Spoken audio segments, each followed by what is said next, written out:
Hey YouTubers, X Factor here, and we're on some endgame Rush, and I want to go over a couple thought processes because Rush seems to be this big stalemate. It's kind of tough on attackers, and I'm going to go over a couple things that might help curb that just a little bit, and one of them is mini-map awareness. It is unequivocally important to have this unbelievable mini-map awareness now more than ever. If you're not looking at your mini-map every couple of seconds or every second, you're going to have a hard time. And here's a couple of reasons why. So what happens is we're on a railroad here, and a lot of times, let me get on top of my little stump rock here. A lot of times, the assaulting team gets holed up here on this island on these two rocks, right? And they push far. This is common. This is a stalemate. So how do you break out of this stalemate? Well, this actually applies to a lot of the maps. You have to play it smart, and you have to play it slow. So first thing, let's go to our ears. Boys, why don't you start running around down there? Can you hear that? They're not spotted, but I can hear that. Okay, next, start shooting off your guns. So the next thing you need to do is you need to constantly look at your mini-map, right? Because you might say, hey, I'm not getting shot at. Let's rush. But there's guys there, all right? The most important thing is to peek slowly and not forget your cross angles. Cross angles are huge. Slinky and Turtle are over there camping out, and they're going to be all up in these hills, not just in that nice little cozy spot. So what happens is people say, okay, I killed the guy down here, I grenaded over there, it looks clear, let's go run in. Let's go run in. Okay, through the rock, over the rock, that is the worst thing in the world to do. It is so important to play this slow, and let me explain why. So let's say there was a guy that didn't shoot his gun. He's not spotted. He's not spamming Camaros, swearing at you in Russian. What happens? You go to rush, and they're point blank in your face. So there's two things you have to do. When your team starts to amount numbers, right, you kind of got to go in groups. Most important thing, check your cross angles first.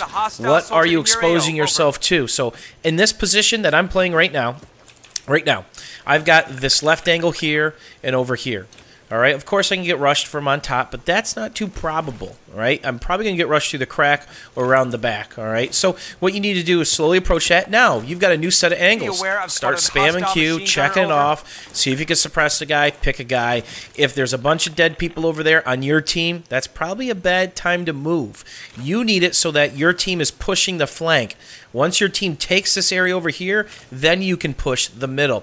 And that's kind of the note on all these rush maps. It's so important to push the flanks that the middle will fall into place, because a crossfire, if my team establishes this rock over here and this area throughout here, anybody left in the middle is just going to get shot to shit, and they're going to look like Swiss cheese because of crossfire. So let's talk about a long peak. All right, so we've got Scent down here and Asmo down here. So what do? All right, coast is clear, coast is clear. Let's pretend these two guys are dead over there. Do we go running in? No, we look long first. This isn't a bad start to start picking people off from spawn rushing in. Any of these positions on these rocks. So you start picking them off. Now, let's say you got a nice breathing room. You see a lot of dead guys over there. Do you rush in? No. You got to slow peek this whole area, because guys could be in the shed, around the shed, behind the shed, anywhere. So what happens is a lot of times people go rush this. Oh my God, I'm scot-free. Surprise. Two guys are ready to come down on you. One of my favorite moves while defending is literally hug these rocks, don't do anything for 7 to 8 seconds, knowing I'm not spotted, hoping somebody blindly rushes over and I shoot him in the back.